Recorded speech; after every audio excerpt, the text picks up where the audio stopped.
Good morning বন্ধুরা, আশা করি সবাই ভালো আছো। তা কাল আমি ভিডিও ছাড়িনি, আর আজ ছিল সংক্রান্তি, চৈত্র সংক্রান্তির জন্য সকল বন্ধুকে অনেক অনেক শুভেচ্ছা ও ভালোবাসা। এখন বানাচ্ছি রুটি।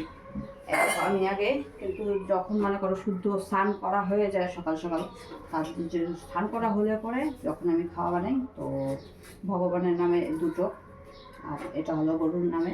গরুর নামে তো আমি সবসময়ই বানাই, কিন্তু স্নান করলে পরে মনে করো ভগবানের নামে দুটো দেই।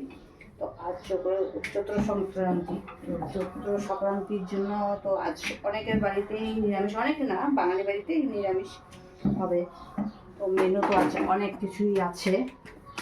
তো ঘরে শুধু মানে বড় বাজারে গিয়েছে, কখন আসবে বলতে পারি না এখনো, কখন আসবে বাজার থেকে। কাল রাতে কাঁঠাল কেটেছে, আর আর পরে দেখতে থাকো আস্তে আস্তে।